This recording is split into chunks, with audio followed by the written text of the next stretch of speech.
Kisah ini berawal ketika aku masih berada di Pelabuhan Bakauheni Lampung. Percakapan dengan Iman rekan sejawat sejenak membuyarkan lamunan.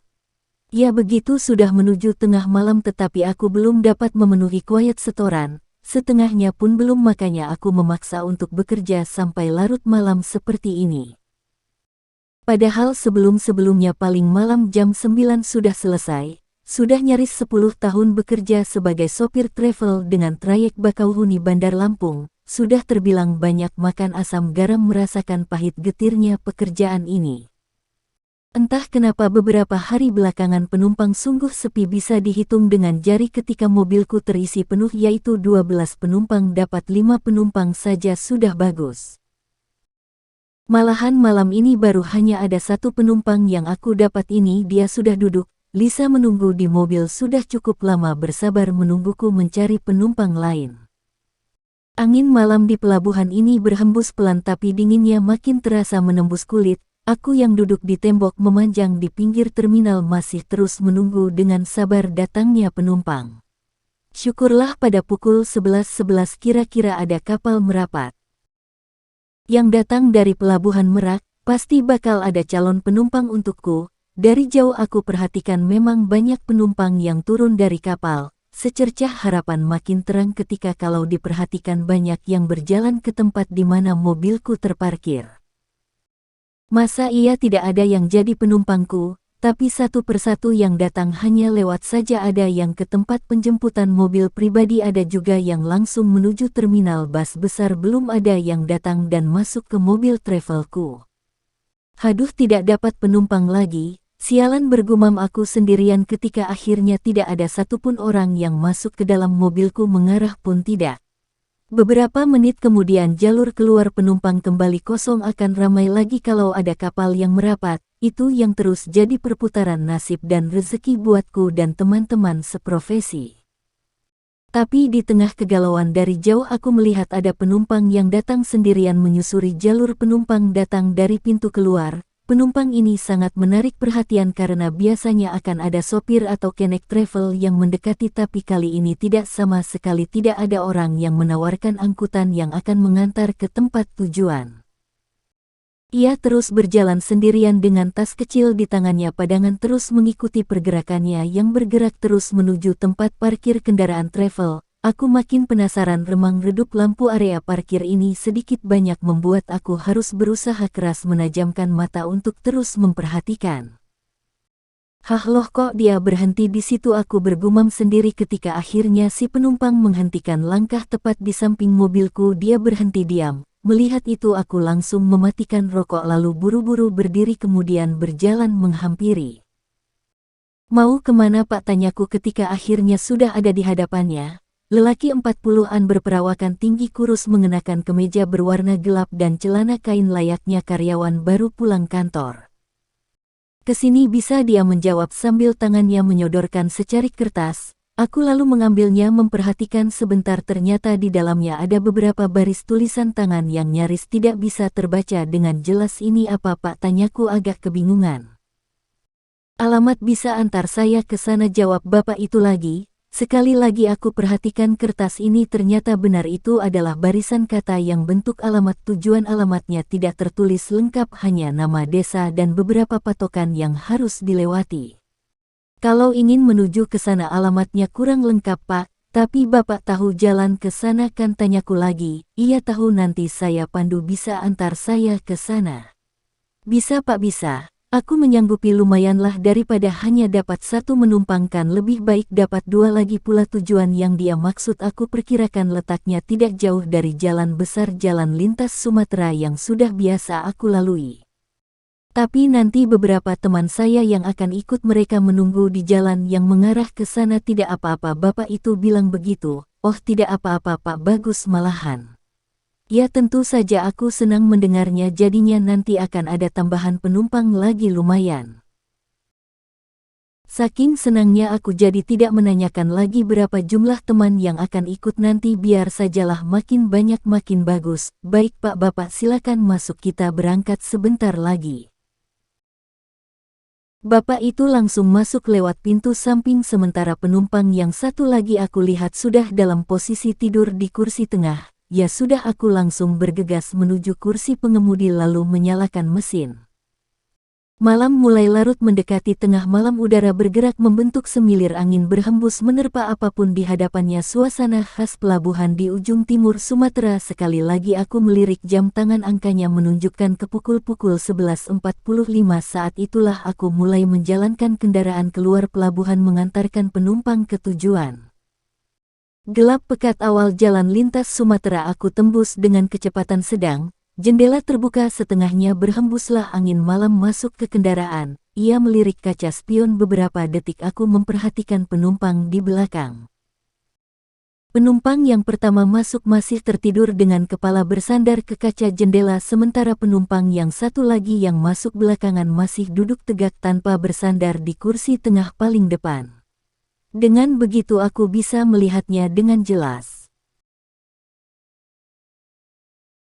Beberapa belas kem pertama jalanan, selepas pelabuhan menanjak dan menurun dengan banyak tikungan yang menantang, penerangan juga seadanya. Kalau tidak mau dibilang gelap, hanya mengandalkan cahaya lampu kendaraan saja, ditambah jalanan juga bisa dibilang sepi, lebih sepi dari biasanya.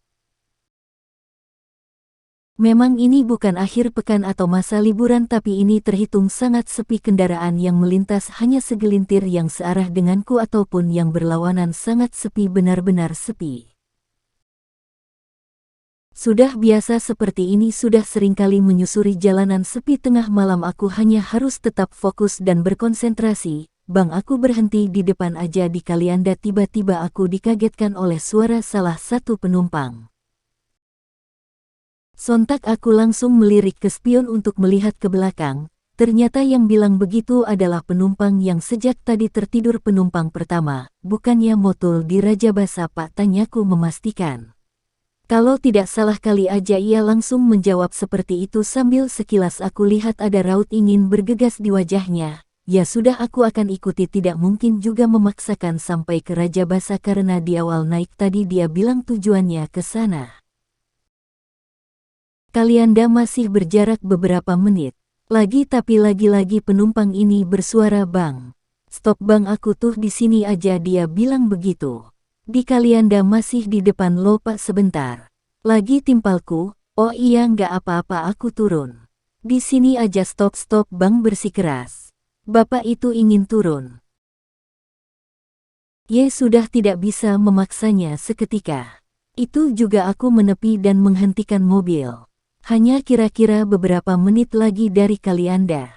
Untungnya kami berhenti persis di depan restoran besar yang terlihat masih ada kegiatan walaupun sepi.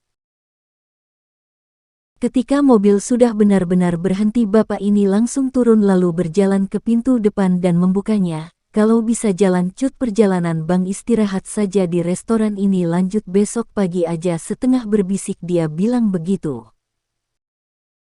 Memangnya ada apa Pak? Ini masih ada satu penumpang lagi yang harus diantar, belum bisa istirahat, jawabku kebingungan. Oh ya sudah, yang penting aku sudah mengingatkan, hati-hati Bang. Setelah bilang begitu si bapak langsung menutup pintu dan buru-buru berjalan menuju restoran. Dalam perjalanan menjauh sesekali dia menengok lagi ke belakang melihat kendaraan. Ada apa sih, kenapa dia tadi ngomong gitu? Ah bawah, aku tidak tahu dan belum mau tahu. Beberapa menit kemudian aku lalu injak gas lagi melanjutkan perjalanan. Masih ada satu penumpang lagi yang harus diantar. Malam semakin larut, gelap menyelimuti satu bagian kecil panas Sumatera sedang aku susuri dalam detik dan menit yang berurut. Suara mesin kendaraan hanya satu-satunya yang terdengar, selebihnya sepi mengemuka. Angin makin dingin, aku tutup sedikit kaca jendela. Melirik spion penumpang di belakang masih saja duduk tanpa bersandar, menjadikan posisinya cukup jelas kelihatan. Oh iya, aku hampir lupakan, katanya ada teman-teman penumpang ini yang akan ikut naik di tengah-tengah perjalanan. Halo Pak, maaf, teman-temannya naik dari mana ya? Sambil melirik spion aku bilang begitu. Di depan. Nanti saya kasih tahu, jawabnya datar.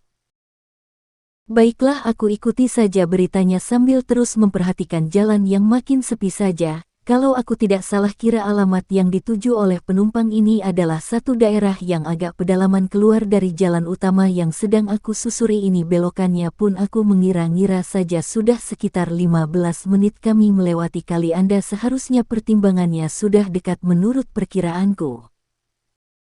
Halo Pak, maaf, belokannya di mana ya? Saya takut salah, tanyaku lagi. Sebentar lagi nanti saya kasih tahu. Penumpang ini masih menjawab datar. Lagi-lagi aku harus diam dan terus melajukan kendaraan. Roda-roda terus menggelinding menyusuri aspal dingin malam. Suaranya berdesakan dengan mesin yang menderu pelan melaju dengan kecepatan sedang. Desir angin dingin yang masuk lewat celah jendela menerpa wajah yang sejak tadi mulai terasa kaku dan sedikit mengantuk.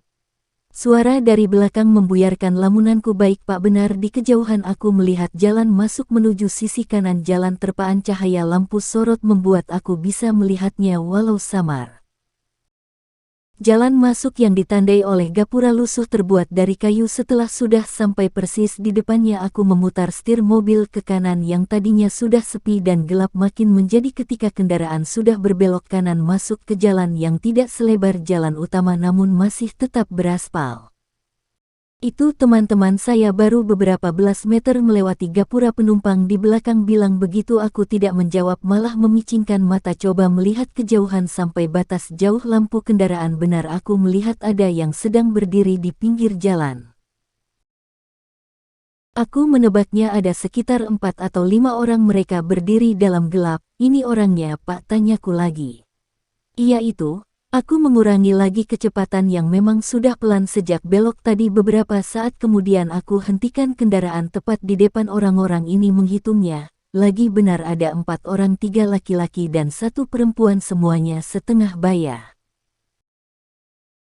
Aku langsung turun lalu berjalan menuju pintu penumpang untuk membukakan pintu satu persatu. Mereka masuk lalu menduduki kursi kosong tapi tidak ada satupun yang duduk di depan. Senang rasanya melihat isi mobil yang hampir penuh. Setelah dari titik keberangkatan tadi hanya terisi 2, kemudian tinggal 1 penumpang. Tujuannya masih sama. Pak, tanyaku sambil melirik spion. Masih, jawab si bapak pendek. Ya sudah, aku lalu mulai menginjak gas lagi. Perlahan. Jalanan yang sedang kami lalui ini bukan jalan utama, sudah bukan termasuk jalan lintas Sumatera, jadi ada beberapa perbedaan. Lebih sempit, aspal yang tidak terlalu bagus dan tentu saja lebih gelap, bisa dibilang merupakan jalan kampung. Pemandangan kanan kiri hanya pepohonan rapat dengan sesekali ada perumahan penduduk yang jaraknya tidak berdekatan. Di luar tidak ada angin terlihat dari pepohonan yang nyaris semuanya tidak ada pergerakan, tapi udaranya dingin cukup untuk merasuk menembus kulit. Kemudian jendela aku tutup sedikit lagi, hanya menyisakan ruang kecil agar asap rokok bisa keluar. Alam yang sedang dituju ini seharusnya aku sudah tahu karena ingat kalau entah kapan aku pernah masuk ke jalan ini juga mengantar penumpang, tapi waktu itu masih ada matahari. Kali ini situasinya sangat beda, malam hari dan juga tujuan penumpang ini malah lebih jauh lagi, terus masuk pedalaman. Tapi walaupun begitu jalanannya masih bisa untuk dilewati. Ini masih jauh ya Pak, tanyaku. Ketika sudah mulai ada pertanyaan dalam kepala. Masih, nanti saya kasih tahu. Ada keanehan lain di belakang? Sama sekali tidak ada. Percakapan saling diam satu sama lain. Padahal katanya mereka semua berteman, tapi lama-kelamaan aku tidak terlalu memikirkan itu. Lebih memilih untuk fokus memperhatikan jalan. Karena makin lama jadi mulai menyeramkan, ditambah jalan aspal sudah berganti dengan jalan tanah sejak beberapa menit yang lalu. Yang tadinya masih ada rumah penduduk walau jarang, sekarang sama sekali tidak ada rumah atau bangunan lainnya. Hanya banyak pepohonan dan semak belukar yang jadi pemandangan. Di kanan dan kiri hanya gelap. Jangan ditanya lagi, penerangan hanya berasal dari sinar lampu mobilku saja. Aku yakin kalau saja lampu mobilku mati, gelapnya akan sangat total seram.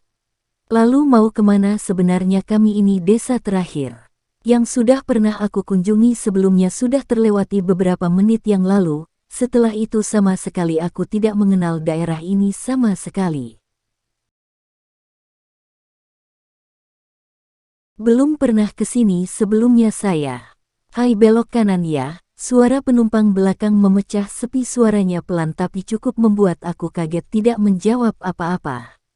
Aku ikuti omongannya berbelok ke kanan, roda mobil terus berputar menelusuri jalan sepi ini menembus malam sekitar 50 meter. Setelah belokan tadi aku melihat ada gapura lagi sangat samar karena bentuknya sudah kusam dan sepertinya berlumut tidak jelas karena gelap. Karena sambil jalan aku jadi tidak bisa membaca tulisan yang ada di gapura ini, terus menginjak gas pelan aku perlahan melewati gapura yang sepertinya merupakan batas suatu desa, entah desa apa. Berhenti. Tiba-tiba salah satu penumpang bilang begitu dan aku langsung menginjak rem. Di sini Pak? Tanyaku. Iya, padahal kanan dan kiri jalan sama sekali tidak ada rumah atau bangunan, tapi kok ada satu penumpang yang turun di sini. Aku memutuskan untuk tetap duduk di balik kemudi, tidak mau turun, agak ngeri tempatnya, makanya aku hanya menunggu penumpang untuk turun sendiri. Berpatokan dengan suara pintu terbuka dan tertutup tapi tanpa melihat ke belakang, aku sama sekali tidak mendengar ada suara pintu, hening saja padahal aku sudah berhenti agak lama. Halo Pak, jadi turut tidak iya? Tanyaku beberapa saat kemudian. Ketika menyadari kalau tidak ada pergerakan tapi tidak ada jawaban, hening dan sepi saja, karena itulah akhirnya aku menoleh ke belakang. Pak, jadi turun tidak? Tanyaku lagi sambil melihat para penumpang. Mereka semua diam karena gelapnya ruang, aku jadi sama sekali tidak bisa melihat wajah mereka satu persatu dengan jelas. Gelap, hanya seluler hitam bayangan yang tertangkap mata. Halo Pak. Sekali lagi aku bertanya, masih tidak ada jawaban, tapi aku akhirnya menemukan ada keanehan yang mendadak membuatku merinding. Tidak sengaja aku menghitung penumpang itu 1, 2, 3, 4, hanya ada 4 penumpang, harusnya ada 5 penumpang kan, kemarin yang satu lagi sudah turun, kapan? Karena sebelumnya sama sekali aku belum berhenti menurunkan penumpang, kemana dia? Sudah turun baru saja dalam gelap, salah satu memang aku tidak tahu yang mana bilang begitu sudah turun kok. Aku tidak mendengar pintu terbuka apalagi melihat orangnya turun, mulai timbul kecemasan, siapakah yang jadi penumpangku ini sebenarnya, cuma satu yang turun Pak, tanyaku. Iya, ada yang jawab, lagi-lagi aku tidak tahu yang mana. Aku kemudian kembali menginjak pedal gas, kendaraan melaju sangat pelan, sengaja seperti itu. Beberapa belas meter setelah mobil bergerak, aku akhirnya melihat ada bangunan di sebelah kanan jalan. Bangunan yang sepertinya merupakan rumah penduduk, tapi lagi-lagi karena gelap aku hanya bisa melihatnya dalam bentuk hitam. Setelah rumah pertama, beberapa menit berikutnya, aku melihat ada rumah lagi dengan bentuk yang nyaris sama, lagi-lagi aku melihatnya dalam bentuk siluet hitam. Nah, ketika sudah masuk ke desa ini, tadi entah kebetulan atau tidak bulan memancarkan sinarnya cukup, jadinya aku agak bisa melihat sekitar agak jelas, tapi walaupun begitu aku melihat rumah-rumah di sini tetap saja tidak terlalu jelas, hanya hitam. Di depan berhenti, salah satu penumpang bilang begitu, "Hah, di sini Pak?" Tanyaku memastikan, "Iya," jawabnya di belakang lagi. Aku perlahan menginjak rem menghentikan kendaraan. Kali ini aku melirik spion, coba memperhatikan pergerakan di belakang dan menajamkan pendengaran supaya bisa mendengar suara pintu kalau dibuka dan ditutup. Gelap tapi aku masih bisa melihat belakang pergerakannya, terlihat salah satu penumpang memang bergerak menuju ke pintu, tapi beberapa belas detik kemudian, yang padahal aku menunggu suara pintu terbuka ternyata tidak ada sama sekali. Tidak ada suara pintu, tiba-tiba sudah Pak. Nah, apalagi nih, sontak aku menoleh ke belakang. Nyata benar hanya tinggal 3 penumpang. Bagaimana caranya penumpang tadi turun karena pintu sama sekali tidak terbuka? Di sini aku mulai makin ketakutan, aku makin merasa kalau ini ada yang aneh. Tidak menunggu perintah lagi, aku langsung menginjak gas. Kali ini agak cepat, masih sama, kanan kiri masih sangat sepi dengan rumah-rumah hitam terlihat beberapa kali di kanan dan kiri.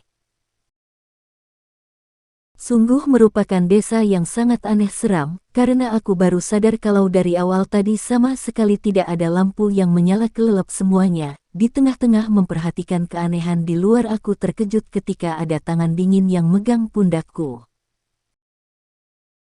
Saya berhenti di depan dia. Begitu kata sang pemilik tangan, kali ini ada yang berbeda karena aku mencium aroma wangi menyerbak sangat wangi-wangi bunga, yang aku tidak tahu bunga apa. Kemudian aku berhenti persis di depan satu rumah, yang lagi-lagi aku melihatnya sangat gelap masih berbentuk siluet. Ketika masih fokus memperhatikan rumah itu, tiba-tiba perhatianku berpindah, ada sesuatu yang bergerak, ternyata ada sosok berbentuk manusia yang sedang berjalan mendekat menuju ke rumah.